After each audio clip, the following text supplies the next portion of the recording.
이 시간 함께 나누실 하나님 말씀 사도행전 9장 36절에서 43절까지 말씀입니다.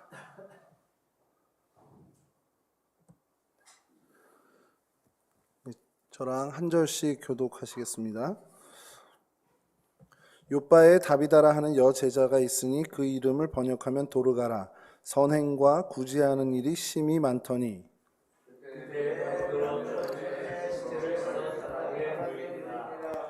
룻다가 요바에서 가까운지라 제자들이 베드로가 거기 있음을 듣고 두 사람을 보내어 지체 말고 와 달라고 간청하여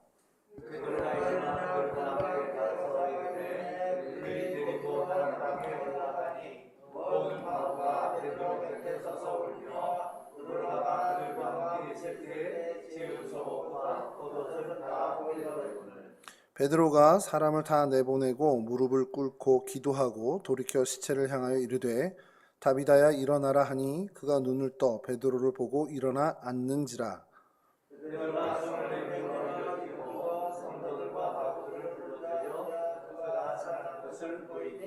온 요빠 사람이 알고 많은 사람이 주를 믿더라. 베드로가 요빠에 여러 날 있어 시몬이라 하는 무두장이의 집에서 머무니라. 아멘. 오늘 저희들이 살펴볼 성경의 인물은 다비다라는 여제자입니다. 다비다라는 이름이 있고요. 또 하나의 이름이 본문에서 밝혀졌지만 도르가라는 별칭이 있었던 사람입니다. 그 인적상에 저희가 아는 것은 요빠라는 동네에 사는 여제자라는 것 외에는 사실 밝혀진 게 없고요. 오늘 저희가 좀 살펴보겠지만 선행과 구제하는 일 이런 것에 힘을 쏟았던 사람으로 저희가 알고 있습니다. 예루살렘에서 이제 박해가 일어났고 그래서 예루살렘에 모여있던 수많은 그리스도인이 산지 사방으로 흩어지게 되었습니다. 초대교회의 성장의 어떻게 보면 첫 출발점이 된 사건인데 각지로 흩어진 그리스도인들이 각각의 지역에 이제 머물게 되면서 그 신앙의 영향력을 이제 주게 되죠. 의도하든 의도하지 않든 간에 영향력을 가지게 되고 그래서 예수를 그리스도로 예수님을 주님으로 믿게 되는 사람들이 이제 벌어지게 됩니다. 예루살렘 중심으로 어떻게 보면 신앙의 열정이 불타오르던 그 정말 불덩이 같은 것이 이제 박해라는 핍박이라는 것으로 인해서 탁 쳐지면서 산지사방으로 불꽃이 튀는 어떤 그런 형국이라고 할 수 있는데 그 불길들이 그 소아시아 지역 중심으로 해서 이제 퍼져 나가면서 막 교회마다 또 지역마다 사도들이 예상하지 못했던 일들까지 막 벌어지는 일들이 이 초대교회의 그 역사였습니다. 그러던 중에 이 해변가 도시였던 요바에서 일어난 일이 오늘 본문의 얘기입니다. 이곳에 이제 어떻게 어떤 연차로 왔는지 상황 설명은 다 없지만 여제자라고 이야기하는 걸로 봐서는 분명히 초대교회 안에서 훈련받은 사람이었을 거라는 거죠.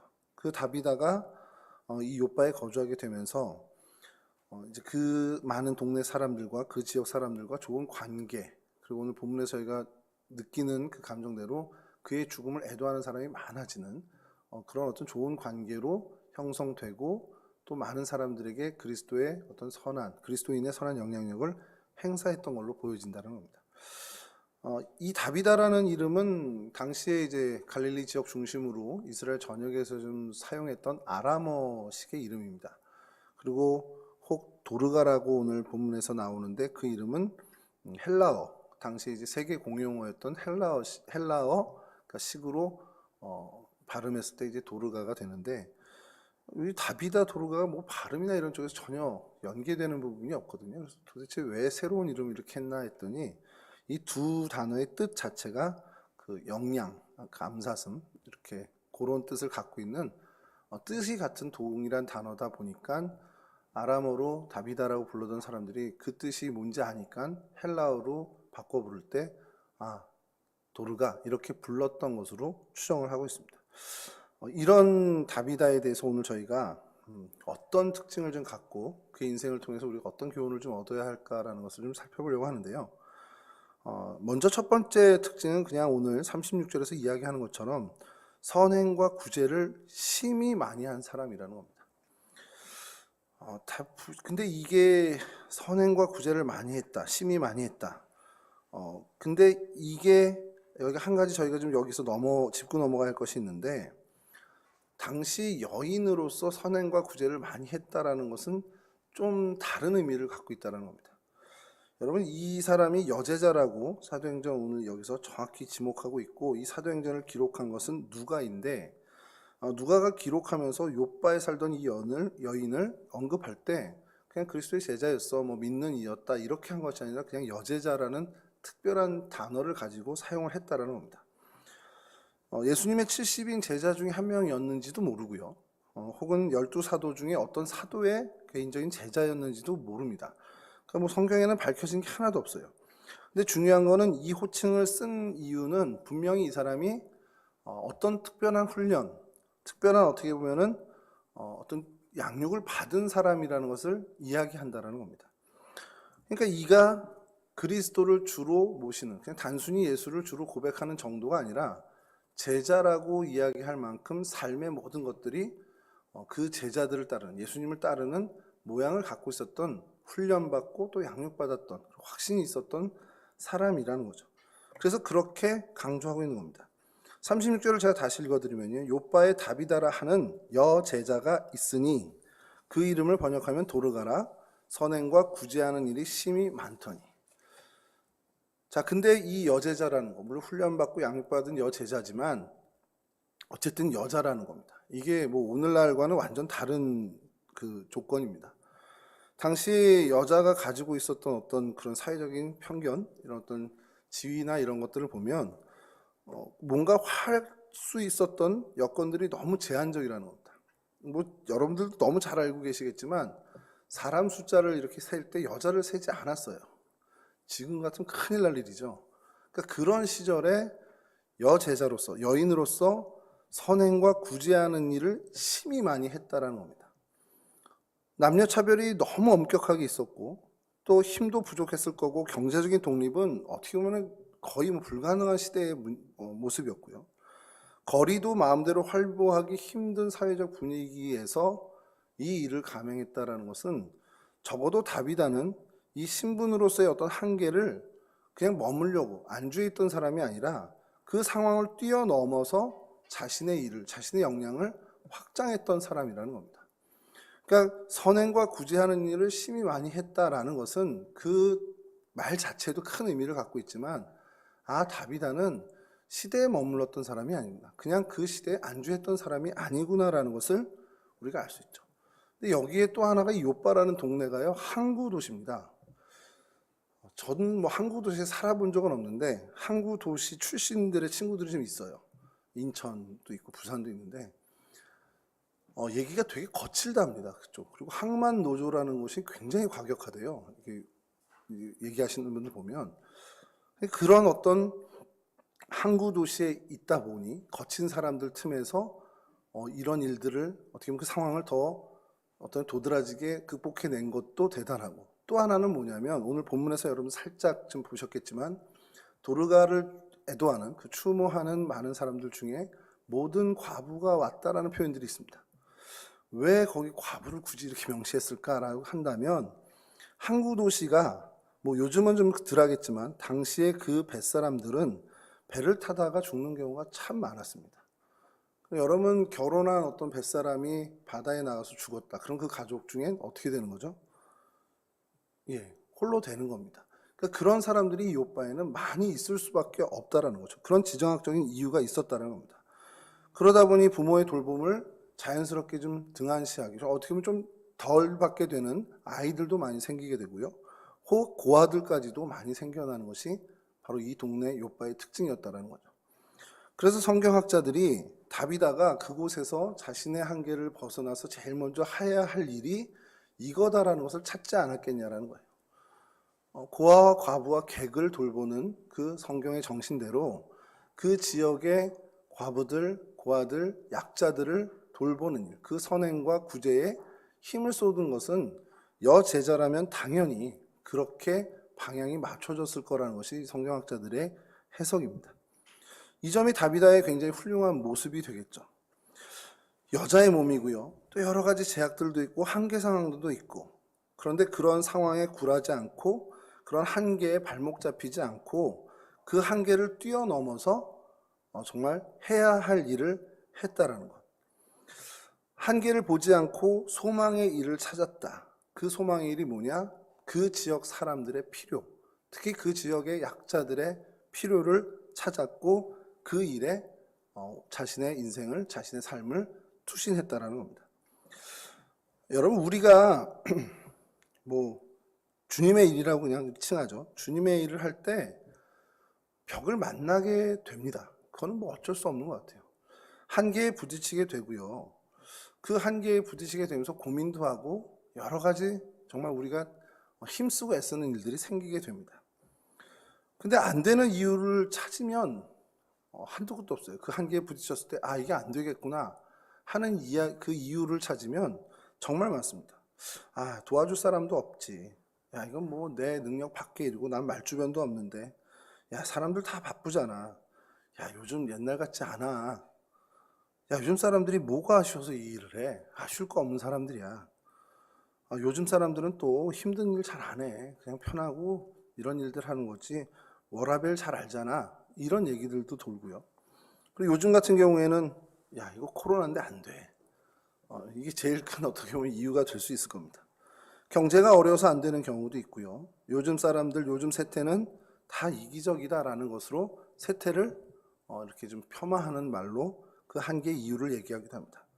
그리고 또 가장 많은 건 교회에서 겪는 가장 많은 이유는 집사님, 권사님 이거 맡아주시죠. 이거 같이 하시죠. 그러면 목사님 제가 능력이 안 돼요. 제일 많이 듣는 이제 이유가 됩니다. 안 되는 이유 중에 제일 많이 되는 이유죠.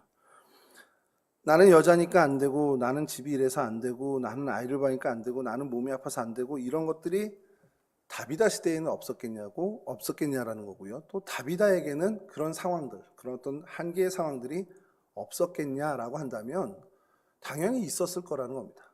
다비다가 욥바에서 기거하는 동안에 복음으로 불타고 열정이 있다 하더라도 선행과 구제를 하는 일에 한계가 없었겠느냐. 아까 남녀 차별뿐만 아니라 그의 개인적인 많은 안 되는 여건들, 안 되는 이유들이 많이 있었을 겁니다. 이것저것 해봤는데 안 돼. 그 안 되는 건 안 되는 거야. 이렇게 해서 그냥 포기할 수 있는데, 여러분 우리도 잘 알잖아요. 안 되는 것만 찾으면 정말 많이 찾을 수 있습니다. 여러분 제가 안 되는 이유 한번 찾아보시면 바로 이제 여러분들의 생각이 이제 말풍선처럼 이렇게 떠오르는데, 뚱뚱해서 안 돼. 뭐 이런 거 떠오를 거고요. 안 되는 이유를 찾으면 정말 여기서 1박 2일 동안 얘기해도 다 정말 많은 걸 찾을 수 있습니다. 여러분 안 되는 쪽으로만 생각하면 신기하게도 생각지 못했던 것까지도 다 안 되는 것으로 보이게 됩니다. 누가 그러더라고요. 안 되는 쪽으로만 연구하면 박사학위도 받을 수 있다 뭐 이런 얘기를 하는 분이 있는데, 안 되는 쪽으로만 연구하면 정말 안 되는 쪽으로 정말 많은 것들이 가게 되죠. 뭐 저희가 살아본 인생에서 다 그렇죠. 그리고 방치하는 경우도 마찬가지입니다. 그냥 안 되라는 걸로 해서 그냥 주저앉고 이렇게 그냥 놔두게 되면 그것이 안 되는 이유 때문에 안 되는 것도 있지만 그냥 방치하는 것으로 인해서 저절로 안 되는 것들이 더 많다라는 거예요. 화단이나 정원을 망치는 방법이 있대요. 예전에 유튜브에서 한번 봤는데 화단을 가꾸시는 분들, 막 텃밭 가꾸는 분들 얘기를 나오는데 이거 망치는 거 쉽다는 거예요. 그래서 뭐 산짐승이 내려오나 아니면 뭐가 비료를 잘못 써서 그러나 뭐 이런 얘기인데 한마디 하더라고요. 그냥 놔두면 된답니다. 그냥 놔두면 정원이나 화단은 그냥 다 망가진다는 거예요. 시간이 어느 정도의 시간 차이는 좀 있겠지만 그냥 힘 하나 안 들이고 망치는 방법은 그냥 놔두면 된다는 거예요. 여러분 망치는 것, 안 되는 것, 이유를 찾는 그런 노력까지도 안 해도 사실 그냥 가만히 이만 있으면 다 망하고 망쳐지게 됩니다. 근데 여러분 이게 어떤 일을 대하거나 일을 하거나 또 자연의 어떤 현상이나 이런 것만이 아니라 신앙에서도 마찬가지더라는 거예요. 어거스틴이 이런 말을 했습니다. 사람에게 주어진 자유가 있는데 그 자유는 하나님으로부터 멀어지는 자유뿐이다. 이게 무슨 말이냐면요. 사람은 그냥 방금 말씀드린 정원처럼 그냥 가만히 있으면 하나님으로부터 그냥 전부 멀어지는 거예요. 그게 자연스러운 거라는 겁니다. 그냥 가만히 있으면 됩니다. 내가 하나님한테 뭐 멀어져야지, 하나님 외면해야지 안 하고 그냥 가만히만 있으면 우리는 하나님으로부터 멀어지는 존재라는 거예요. 그게 우리의 죄성이고 원죄의 속성이라는 겁니다. 그것이 사실 저희들의 일생을 가지고 발목을 잡는 문제죠. 이건 반대로 얘기하면요. 하나님과 가까워지기 위해선 정말 나의 자유를 제한하고 정말 부단한 노력이 없이는 그게 불가능하다는 얘기랑도 마찬가지라는 거죠. 여하튼 여러분, 근데 다비다는 이렇지 않았다는 거예요. 이렇지 않고 자신의 위치가 참 열악했지만, 그리고 해변에서 사는 그 거친 사람들 사는 그 틈바구니에 있었지만, 가난한 사람들, 상처 입은 사람들, 그 많은 사람들의 필요를 보았고 자신의 한계를 넘어서 그들을 돕는 일에 투신했다라는 것. 어떤 일을 했을까라는 것을 성경학자들이 오늘 본문을 통해서 얘기했는데, 바느질 얘기가 나옵니다. 삭바느질이라고 저희도 그런 표현이 있는데, 옷을 만들어서 사람들에게 제공하고 그런 일들을 분명히 하지 않았겠냐라는 거죠. 바느질에 있어서 좀 기술이 좋았는지 아닌지는 그건 알 수 없지만, 겉옷도 만들고 속옷도 만들고 수선하면서 그런 일들로 많은 사람들을 도왔던 그런 모양이 오늘 본문에 등장한다라는 겁니다.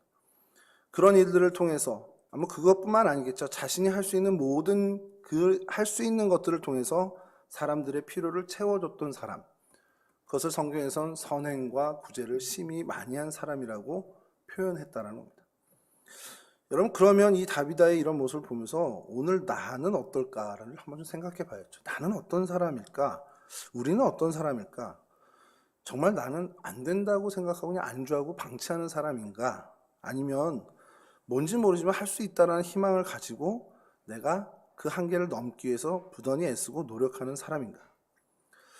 여러분, 우리가 정답은 다 이미 아시죠? 안 된다는 생각 버리고 할 수 있어, 된다라는 생각을 가지고 우린 살아가야 되는 게 사실 정답입니다.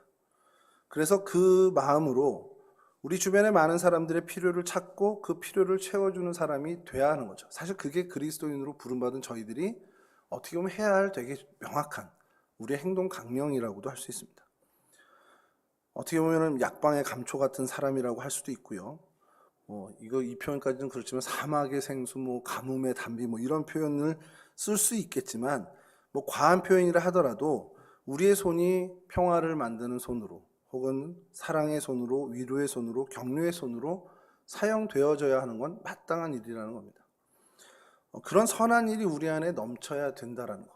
그러기 위해서 우리는 우리에게 맞닥뜨려진 벽, 그 한계를 넘기 위해서 마땅히 흘려야 할 땀을 흘려야 되는 사람들이라는 겁니다. 다비다가 그런 모습을 우리보다 앞서 보여줬다는 사실이죠. 두 번째로 발견하게 된 다비다의 특징은요, 이 사람은 믿음과 행실이 일치된 사람이라는 점이에요. 믿음 따로 행실 따로 노는 사람이 아니라는 겁니다.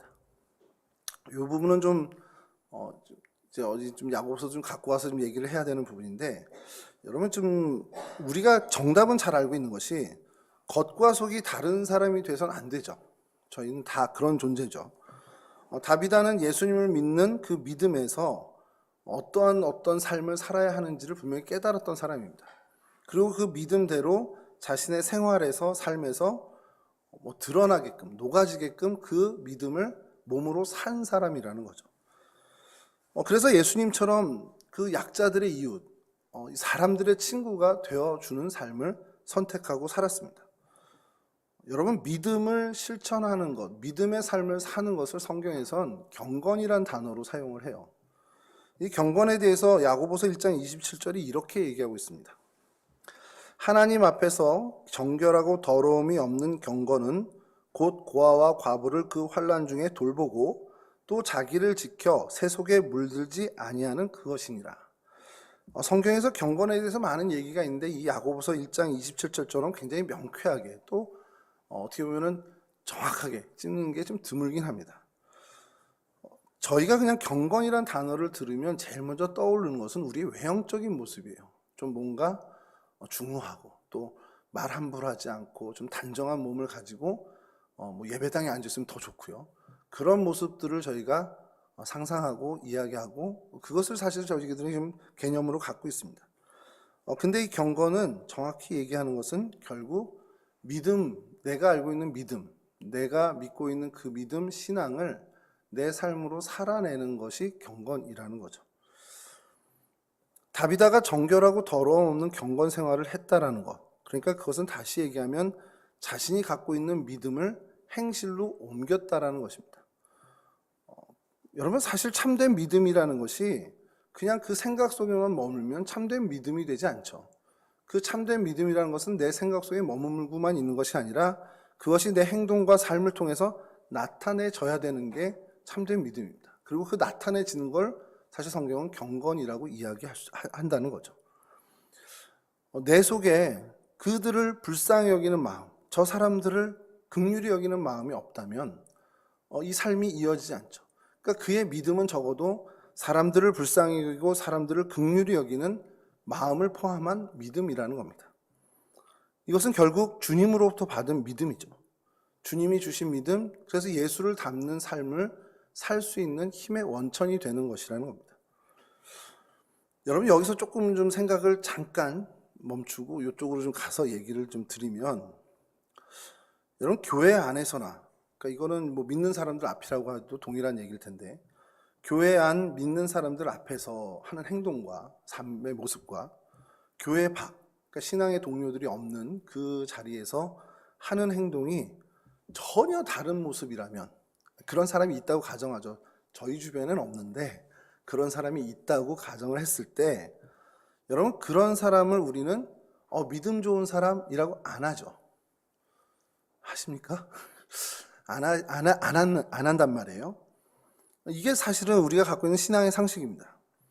그런데 우리가 교회 안에서 또 믿음의 식구들 안에서 서로 바라보는 저희들 사이에선 저분이 교회 밖 혹은 믿지 않는 사람들 앞에서 어떻게 살아가는지, 그러니까 쉽게 얘기해서 자신의 삶의 자리에서 어떻게 살아가는지 우리는 잘 못 봐요. 사실 보기가 힘들죠. 가족이 아닌 이상 뭐 이렇게 가족도 보기 힘든데. 그러니 저희가 어떻게 생각하냐면, 이 교회 안에 그리고 믿는 신앙의 동료들 앞에서 보여지는 그 사람의 그 모습만 보고 우리는 그 사람을 평가하게 돼 있습니다. 그러니까 뭐 판단하고 정죄하라는 게 아니라 그 사람에 대한 인식을 갖고 있다는 거죠. 그러면서 생각하길, 저 사람 참 믿음 좋아, 저분 참 신앙이 고다, 이렇게 얘기하는 평가의 근원이 여기서 보여지는 모습인 거예요. 그러니까 교회 안에서, 믿음의 식구들 안에서 보여지는 삶의 모습. 자, 근데 그렇게 알고 있던 그 모습의 사람이 어느 날 우연히 그의 삶의 자리에서 전혀 다른 모습을 내가 보게 된다면 실망하겠죠. 내가 갖고 있던 평가들을 거기서 접을 겁니다. 신앙 좋은 줄 알았는데, 신앙이 참 고든 줄 알았는데, 믿음이 참 올곧은 줄 알았는데 아니었네 하고서 제 평가를 접을 겁니다. 그리고 실망하겠죠.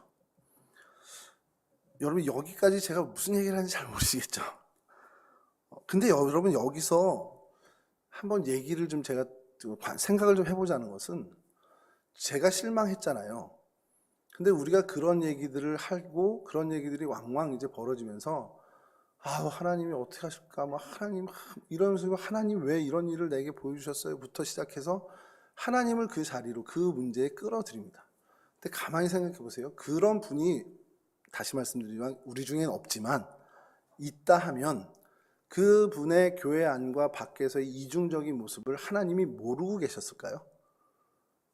절대 모를 리가 없죠. 하나님은 다 아십니다.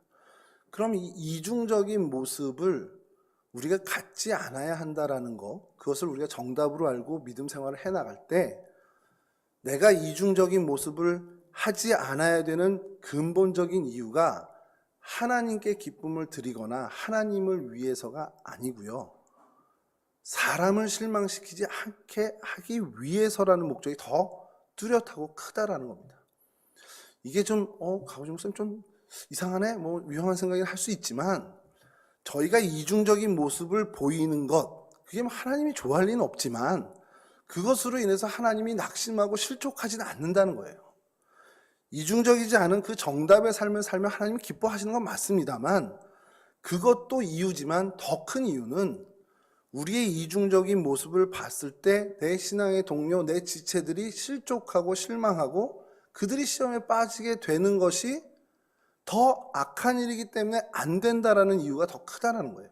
그러니까 하나님이 우리에게 요구하시는 신앙의 올곧음과 우리의 어떤 경건의 모습, 아까 말씀드린 것처럼 믿음을 삶으로 실천하는 그 경건의 삶을 요구하시는 것은 하나님이 목적이라기보다는 우리 서로에게 서로 선을 쌓고 우리 서로를 실족치 않게 하기 위한 것이 더 큰 이유라는 겁니다. 여러분, 이렇게 얘기하면요, 조금 받아들이실 때 그럼 사람 보고 신앙생활 해야 돼? 이렇게 얘기할 수 있는데, 하나님은 사실 그것을 배제하지 않습니다. 우리 가까이에 심어 놓으신 이 많은 지체들은 하나님이 엄밀한 의미에서 저희들에게 맡겨주신 분이에요. 그러니까 제 주변에 제 가족을 포함해서 가까이 신앙의 동료들이 있다 그러면 그분들을 실족시키지 않고 그분들을 실망시키지 않는 그 일이 제게 주어진 십자가가 된다라는 사실입니다. 다비다는 그것을 알았던 사람이라는 거예요. 주님의 그 의도를 명확히 알아서 그가 주님을 사랑하는 사랑, 주님을 향한 그 신앙과 믿음을 어떻게 살아내야 되는지를 알았던 사람이라는 겁니다. 그래서 욥바에 있는 그 자기에게 맡겨진 자기에게 십자가가 될 수도 있는 그 사람들을 위해서 선행과 구제의 일에 힘쏟았다는 거죠. 이게 사회복지를 이렇게 하자 그 얘기가 아닙니다. 하나님을 향한 그 사랑이 내 주변의 생명들에게 어떻게 보면 쏟아지는 거라고 우리는 이야기할 수 있다는 것이죠. 결국 그 사람을 돌보고 아끼고 하는, 물론 그리스도의 사랑으로 돌보고 아끼는 것이 하나님이 원하는 정말 기쁜 일이 된다라는 것이죠. 왜 그러냐? 성경에도 늘 얘기하잖아요. 하나님께서는요, 한 사람을 천하보다도 더 아끼신다는 거예요. 그만큼 가치 있는 하나님께 소중한 존재들입니다. 그러니 하나님이 소중히 여기시는 그 사람을 마땅히 돌보고 마땅히 그들의 필요를 채워주는 것, 그것이 우리의 사실은 굉장히 중요한 목표가 되어야 한다는 것이죠. 만약에 반대로 천하보다 정말 아끼는 그 한 사람의 인생에 시험을 들게 하고 낙심하게 하고 어떻게 보면 실족해가지고 하나님 멀어지게 한다면 여러분, 그 하나님이 그거를 용납하시겠냐라는 거예요.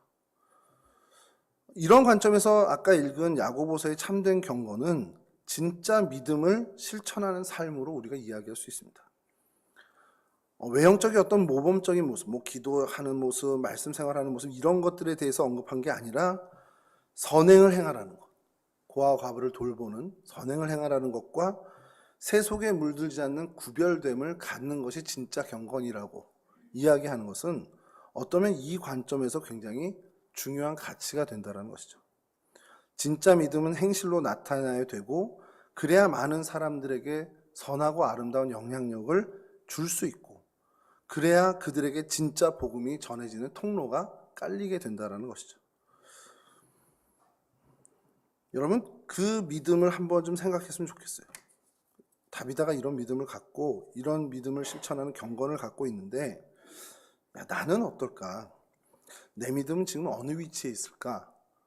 내가 하나님을 사랑하고 내가 주님을 정말 열망하는 건 맞는데 내가 하나님을 사랑하는 그 사랑의 크기만큼 사람을 향한 그 사랑이 있을까? 그런 배려나 그런 어떤 포용이나 그런 격려나 그런 어떤 돌봄이 내 삶에 있나? 라는 것을 한번 점검해 보자라는 겁니다. 사실 이거는 점검하는 것밖에 없지 어떻게 나 몇 점이다 할 수는 없겠죠.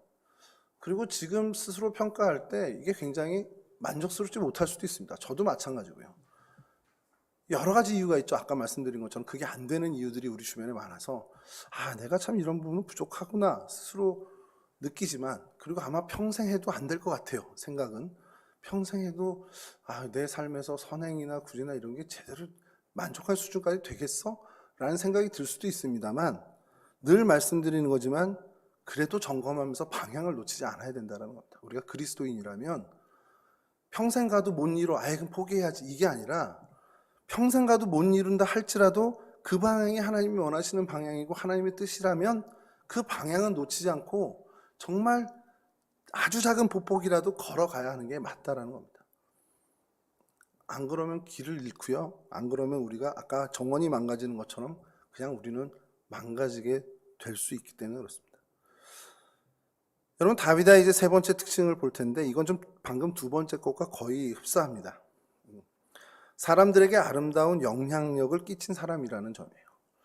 사실 이게 다비다를 보며 다비다를 묵상하는 가운데 저희가 배워야 할 사실 제일 중요한 부분입니다. 뭐 두 번째 부분과도 뭐 믿음의 경건의 실천과도 사실 겹치는 부분인데, 다비다가 구제와 선행을 왜 했을까? 뭐 방금 말씀드린 것처럼 하나님을 사랑하는 그 마음에서 시작된 겁니다. 근데 오해하는 것이 뭐냐면, 많은 구제와 선행을 하는 사람들을 오해하는 것이, 아이 저 사람 뭐 좀 이렇게 과시하려고 저래, 이런 오해를 한다는 거예요. 다비다도 마찬가지입니다. 자신을 과시하기 위한 것이 아니었습니다. 다른 사람을 부담 주기 위한 것도 아니라는 거죠. 뭐 보여주기식도 아니고요. 그의 선한 행위는 진짜 그의 삶을 함께 공유하고 나누기 위한 행동이었습니다. 이웃의 아픔을 몸으로 또 마음으로 함께 아파하고 또 슬퍼하고 걱정하고 함께 이겨내기 위한 정말 하나님의 사랑을 닮은 사랑으로 사랑한 거죠. 그리고 자기가 할 수 있는 일이 있으면 그것을 어떤 방법으로든 최선을 다해서 했다라는 거예요. 이게 굉장히 중요하다라는 거예요. 이게 좀 저희가 왜 그런 사람들을 보면서 가끔씩 색안경을 끼고 어쟤 왜 이렇게 생색을 내려고 저래, 이렇게 하는 생각이 들 때가 있는데, 그래서 생각해 본 게 왜 그런 생각을 우리가 할까? 왜 정말 좋은 의도로 선을 행하는 사람을 보면서도 저 사람 또 뭔가 꿍꿍이가 있겠지, 이런 생각을 우리가 왜 할까? 가만히 생각해 보면요, 그런 일들이 많아서 그래요. 우리 주변의 이 세상에 정말 보여주기식이 정말 많아서 정말 올바르게 선하게 하는 행동에 대해서도 저희가 색안경을 끼고 보는 일이 적잖게 생긴다는 겁니다. 여러분, 누구를 도와준다고 하면서 생색을 내는 거, 이거 굉장히 관계를 불편하게 하죠. 받는 사람의 마음이 좋아질 수도 없고요. 받는 사람이 사실 되게 감사해야 되는데 그 감사한 마음이 완전히 반감되게 됩니다. 근데 이게 왜 나쁘냐면요, 그 감사의 마음을 빼앗아가 버리는 거잖아요. 사실 하나님이 기뻐하시는 그 마음이 감사하는 마음인데 그 기회를 박탈하게 되는 겁니다. 그러니까 이건 되게 안 좋은 거죠. 그러니까 구제를 하거나 선행을 하면서 생색내는 것, 보여주기 식으로 이렇게 하는 것은 정말 우리가 정말 삼가고 또 조심하고 조심해야 되는 중요한 문제가 될 수 있다는 겁니다. 이 부분을 극복할 수 있는 것은 결국 상대에 대한 배려를 갖는 거죠. 저도 나와 동일한데 지금 잠깐 상황이 이래서 내가 지금 상황에서 내가 조금 형편이 나아서 돕는 것뿐이야 라는 생각들, 그러한 배려들이 있어야 한다는 겁니다. 그래서 그의 마음이 상하지 않도록 그런 것을 다 고려해서 이 일을 진행해야죠. 다비다가 이랬던 사람이라고 성경학자들이 근거를 대는 것이 다비다가 죽고 난 뒤에 그를 조문하는 애도하는 사람들이라는 겁니다. 이게 제가 성경 주석을 보면서 이게 왜 그거 근거지? 그 얘기를 했는데 딱 읽으면서 생각이 드는 게, 정승집 개가 죽으면 저희 속닥임 있잖아요. 그렇지. 다비다가 죽었잖아요. 다비다에선 더 이상 나올 게 없는 겁니다. 그가 정말 사람들을 배려하는 차원에서 진짜 사랑이 아니라 그냥 보여주기 식으로, 아니면 잘 얘기하면은 다비다는 좀 떨어지는 게 있어, 이런 식의 어떤 나눔이었다면 그 주변에 이런 사람들이 아니라 다비다 죽었어? 이제 더 나올 거 없네? 이렇게 될 수 있다라는 거예요. 근데 그게 아니라 이제 더 나올 게 없는 사람임에도 불구하고 성경에 있는 표현대로 모든 과부들이 그 자리에 모여서, 그 많은 사람들이 모여서 심지어 가까이에 있는 베드로에게 다비다의 죽음의 소식까지 전하면서 그의 죽음을 애도하고 슬퍼했다는 거예요. 정말 많은 사람들이 그를 슬퍼했다는 거예요. 이것은 그의 지금까지 선행과 구제가 어떤 보여주기식이나 생색을 내는 것이 아니라 진심에서 우러나오는 정말 하나님의 사랑으로 어떻게 보면 덮어줬던 그런 사랑임을 반증하는 것이라는 거죠. 성경학자들은 그래서 이걸 근거로 그의 구제와 선행이 정말 하나님이 기뻐 받으시는 선행과 구제였다라고 자신 있게 이야기하고 있습니다. 상상을 해봤습니다. 다비다가 어떤 구제의 선행을 했을까? 다른 집 찾아가서 집안일을 도와주는 건 기본이었을 거고, 병든 사람을 간호해 줬을 거고, 또 음식을 못해서 누워있는 이분들을 위해서 또 음식도 만들어 줬겠죠. 어려운 이웃이 정말 어렵다면 그의 손들이 되어주고 그의 발도 되어줬을 거고, 그리고 자신이 가진 재능으로 그들의 옷과 겉옷과 속옷을 지어주면서 그들을 위해서 봉사하고, 사실 그래서 그에게 무리가 온 건 아닐까라는 생각을 혼자 해봅니다. 성경을 읽으면서 야 그래 심히 했다라는, 성경에서 심히 정말 많이 했다라고 표현할 정도로 과로하고 무리해서 결국 병을 얻고 그래서 죽은 것 아닌가라는 생각까지도 해보게 됩니다. 정말 자신의 생명에 아끼지 않고 그 일에 최선을 다했다라는 것. 그래서 그 다비다의 죽음 앞에 많은 사람들이 황망해하며 다비다의 시체를 깨끗이 씻어서 다락방에 누이고 그리고 안타까워하며 애곡을 했다라는 거죠. 평소 우리의 엄마 같은 사람, 친구 같은 사람, 누이 같은 사람, 내 딸 같은 사람, 그 다비다의 죽음을 많은 사람들이 애통했다라는 겁니다. 그리고 그때 마침 가까이 루따에 있는 베드로 사도가 있다는 얘기를 듣고는 베드로 사도까지 초청해서 이 죽음을 슬퍼하는 그러한 모습까지도 보이죠. 자, 오늘 성경의 내용은 그렇습니다. 이 소식을 들은 베드로가 이제 급히 요바로 달려왔죠. 그리고 다비다가 누워있는 다락방에 올라갔습니다. 이미 싸늘한 시체가 돼 있었고요. 그 시체 옆에 많은 조문객들이 있었는데 성경은 그 조문객들 중에 과부들을 이야기합니다. 결국 다비다가 중점을 갖고 마음을 갖고 도왔던, 어떻게 보면 섬겼던 사람들이라는 거죠. 그냥 상상해보는 겁니다. 그들이 베드로를 만나고 어떤 얘기를 했을까? 아, 베드로 사도님 보세요. 다비다 선생님이 이렇게 됐어요. 다비다 선생님이 이거 만들어준 속옷이 이거예요. 겉옷이 이거예요. 그러면서 그의 죽음을 같이 애도했지 않겠냐는 거예요.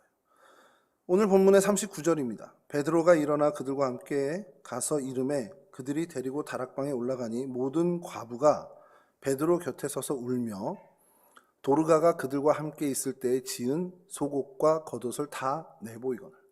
성경은 굉장히 건조하게 겉옷과 속옷을 이렇게 드러냈다라는 건데 그걸 가지고 다비다를 추모한 게 아니겠냐는 거예요. 이거 다비다가 지어준 거예요. 이거 도르가가 지어준 거예요. 그런 사람들, 그 다비다의 죽음을 정말 슬퍼했던 사람들이 그 자리에 모였다는 겁니다. 본문의 내용으로 돌아가서 결국 베드로가 사람들을 다 내보내고 기도합니다. 기도하고 시체를 향해서 말합니다. 다비다야 일어나라. 그리고 어떤 일이 벌어졌습니까? 다비다가 소생하는 기적이 일어났죠. 여러분 이 일이 본문에서 뭐라고 얘기합니까? 욥바에 있는 많은 사람들이 주를 믿게 된 일이 됐다라는 겁니다. 그래서 생각해 봤어요. 살아있을 때 정말 많은 사람들, 이 조문하는 이런 사람들을 섬기고 구제하면서 정말 선한 영향력을 끼치고 예수를 알게 하고 하나님의 사랑을 경험케 했던 영향력을 가졌던 이 사람이 죽어서도 그리고 다시 그 일이 소생되면서도 소문을 통해 그 사람에게 되어진 일들을 통해서 욥바에 있는 사실은 별로 관계없는 사람들인데 그 사람들에게도 선한 영향력이 되어 그들이 예수를 주로 믿게 되는 사건이 벌어지게 됐다는 겁니다. 그래서 이게 하나님의 방식을 결국 저희가 한 번 더 확인하게 되는 게 결국 하나님은 하나님을 향해 신실한 그 믿음을 올곧게 삶에 녹아져 정말 말씀의 정신대로 살아가는 그 사람들, 그러한 경건한 사람들을 하나님은 어떠한 모양으로든 살아있는 모양이든 죽어있는 모양이든 그 어떠한 형태로든 하나님은 하나님의 도구로 사용하신다는 사실입니다. 그것이 저희들이 사실 추구해야 되는 굉장히 중요한 목표점이 된다는 거죠. 내가 어떤 분야로 어떤 방법으로 하나님의 쓰임을 받을까? 내가 교회 내에서 어떠한 것으로 하나님이 나를 쓰실까? 그 기대함을 가지고 우리가 나아갈 때 제일 중요한 것은 결국 하나님을 믿는 믿음, 하나님이 말씀하시는 그 말씀, 통틀어 그 신앙의 모든 것들을 내 삶으로 살아내는 그 경건한 삶을 우리가 충성되게 살아가면 하나님은 우리의 어떤 모양으로도 심지어 저처럼 살찐 모습을 가지고도 하나님은 하나님의 귀한 일을 이루신다는 사실입니다. 그런 도구로 우리를 삼아 주신다는 거죠. 여러분 말씀 마치겠습니다. 여러분 어떤 영향력을 미치며 살고 싶습니까? 어떤 영향력의 사람이 되고 싶으세요? 교회 안에서, 가정에서 혹은 여러분들의 일터나 여러분들의 많은 인간관계에서 어떤 영향력을 주면서 살아가는 사람이 되고 싶습니까? 여러분들의 어떤 운동 잘하는 모습을 사람들이 감탄하길 원하십니까?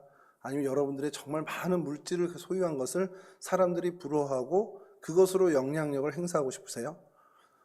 저는 여러분 모두가 여러분들이 정말 하나님을 사랑하는 그 모습을 통해 혹여라도 믿지 않는 사람들이 예수님을 만나고 하나님의 사랑을 경험하는 그 일을 여러분들이 분명히 꿈꾸고 그러한 영향력을 주길 소망하고 있다고 저는 확신합니다. 여러분, 그러기 위해서 우리가 첫 걸음을 떼어야 하는 것은 결국 하나님을 사랑하는 그 우리의 사랑을 우리의 삶의 모습으로 보여지게 하는 것. 드러내기식이나 보여지기식이 아니라 정말 하나님이 아끼는 사람들이니 우리도 그 사람들을 사랑하고, 하나님이 아끼는 이 지구 환경이니 내가 물자를 전략하고 정말 아끼고 써야겠다라는 정말 하나님을 사랑하는 그 마음으로 출발되는 모든 행동들을 우리 열심히 살아가자라는 겁니다. 그렇게 될 때 하나님은 분명히 저와 여러분의 어떠한 모습이 되었든 그 모습으로 하나님의 역사를 이루시고 우리를 도구 삼아 주신다는 사실입니다. 이러한 귀한 은혜를 누리시는 저와 여러분 모두가 되시기를 주님의 이름으로 간절히 축원합니다.